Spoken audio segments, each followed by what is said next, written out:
আসসালামু আলাইকুম, welcome back to my channel. সম্মানিত ভিউয়ার্স, আজ আমি তৈরি করব কচুর পাঁপড় বা কচুর পাপড়ি, যেটাই বলি না কেন একই কথা। তাহলে দেখুন কচুর পাপড়ি তৈরি করতে কি কি লাগে আপনাদের একবার দেখায়া দেই।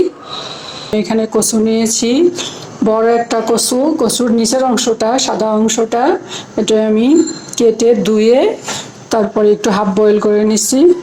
পানিতে একটু লবণ আর একটু হলুদের গুঁড়া দিয়ে পানিতে দিয়ে এটা সিদ্ধ, আধা সিদ্ধ করে নিচ্ছি। আমি এটা দিয়েই তৈরি করব আজকের ভাজাটা। কচু ভাজা তৈরি করতে যা যা লাগে তা আমি আপনাদের দেখাই দিই একবার। এটা হলো পেঁয়াজের গুঁড়া, এটা হলো রসুন গুঁড়া, এটা হলো আদা গুঁড়া। আমি সব গুঁড়া মশলা ব্যবহার করব আজকে। প্রথমে আমি একটা ব্যাটার তৈরি করব। ব্যাটারটা তৈরি করার জন্য আমি এখানে ডালের গুঁড়া নিচ্ছি। এটা হলো বুটের ডালের গুঁড়া বা বেসন। আর এটা হলো চালের গুঁড়া, সিদ্ধ চালের গুঁড়া। 1 কাপ দিব, এটা ওই যে কাপে 1 কাপ দিব। আর লাগবে সাদা গোলমরিচ, আধা চা চামচ সাদা গোলমরিচ ব্যবহার করব আমি ব্যাটারটা তৈরি করার জন্য। লাগবে এখানে মুড়ির গুঁড়া। এখানে টোস্ট বিস্কুটের গুঁড়াও দেওয়া যায়, ব্রেড কামও দেওয়া যায়। তো আমার কাছে মুড়ির গুঁড়াটা আছে, আমি এটাই ব্যবহার করব। স্বাদ মতো লবণ, লবণটা আমি নিলাম এখানে। আর দিব 4 চামচে আধা চামচ হলুদ গুঁড়া, আর দিব 4 চামচে আধা চামচ ধনিয়ার গুঁড়া, একটুখানি জিরার গুঁড়া। এই এটা হলো নারিকেল কচু। আমি প্রথমে কচুটা সিদ্ধ করে নিব। দিব লবণ, আধা চা চামচ হলুদের গুঁড়া দিলাম। আমি এখন কচুটা দিয়ে দিব।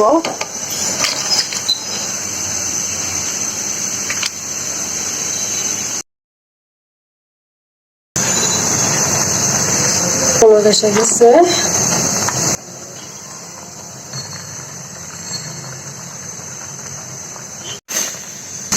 আমার এটা হয়ে গেছে, এখন নামিয়ে নিব। সুলভ করে দিব, সুলভ করে দিলাম।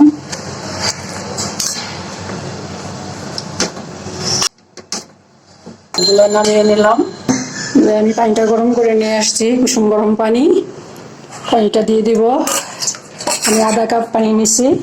মানে 4 চামচের চেয়েও কম হলুদ গুঁড়া দিলাম, আধা চা চামচ ধনিয়ার গুঁড়া, সামান্য একটু জিরার গুঁড়া, সাদা গোলমরিচ গুঁড়া 1 চিমটি। বেশি দিলে জাল হয়ে যাবে, আমরা আবার জাল খাই না বেশি একটা। চালের গুঁড়াটা দিয়ে দিব, বেসনটা দিয়ে দিব। আমি এখানে সাথে একটা ডিম ব্যবহার করব। আমার লাগবে আর একটা ডিম। আমি ডিমটা ভেঙে এখানে দিয়ে দিব।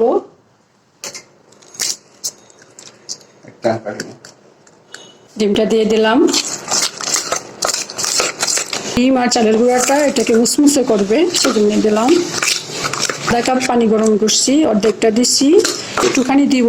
আধা কাপ পানি পুরা লাগবে না, বুঝে বুঝে দিতে হবে। আর একটু দিব,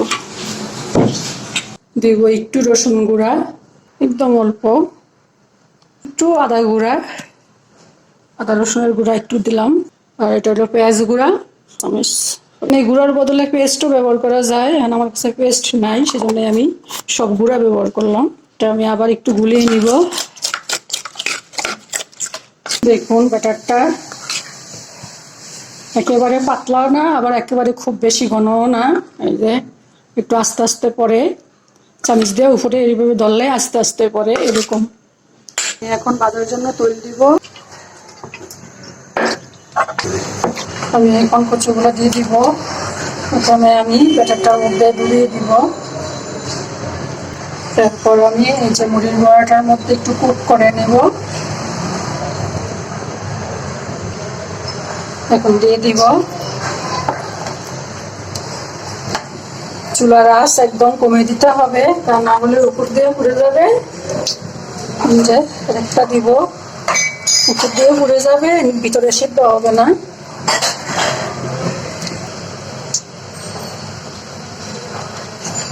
এটাও আমি দিয়ে দিব।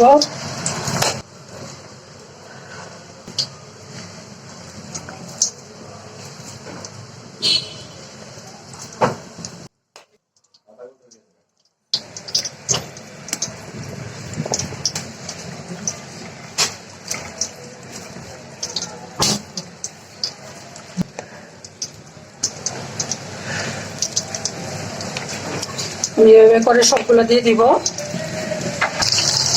এখন আমি একটু উল্টিয়ে দিব।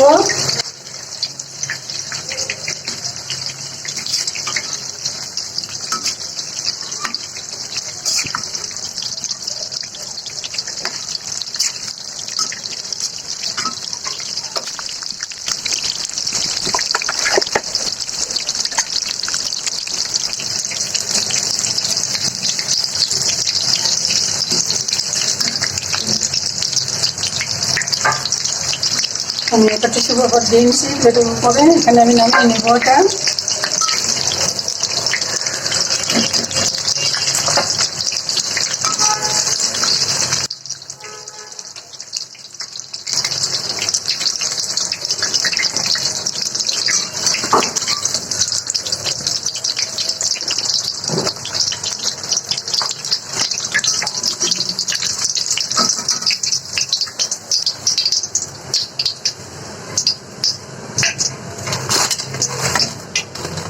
সবগুলো উঠিয়ে নিলাম, বাকিগুলো আমি এখানে দিয়ে দিব।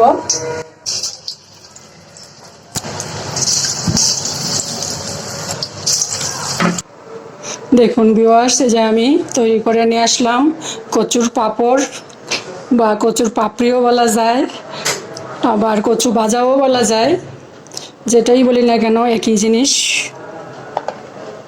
আমার আজকের ভিডিওটি যদি আপনাদের ভালো লাগে তাহলে প্লিজ এটা লাইক দিবেন, কমেন্ট করবেন, আপনাদের ফ্রেন্ডস অ্যান্ড ফ্যামিলির সাথে শেয়ার করবেন। আর যদি চান তাহলে আমার চ্যানেলটাকে সাবস্ক্রাইব করে রাখতে পারেন।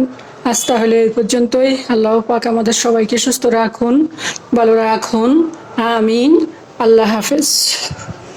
আমি এটাকে একটু ডেকোরেশন করলাম।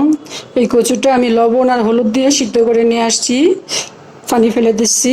এটা আমি আপনাদের একটা ভেঙে দেখাই। একদম নরম কচুটা, সুন্দর সিদ্ধ হয়েছে। এটা গরম ভাত দিয়ে খেতে খুবই মজা লাগে, আপনারা করে খেয়ে দেখতে পারেন। এটা একটা কচুর, আমরা সবসময় কচুর শাক খাই, কচু মাছ দিয়ে খাই, কিন্তু এটাও ভেজে খেতে পারেন, বিকালের নাস্তা হিসাবেও খেতে পারেন টমেটো সস নিয়ে। সাথে বেগুনি যেমন আমরা গরম ভাত দিয়ে খাই, বেগুন ভাজা, সেরকম এটাও একটা কচুর ভাজা।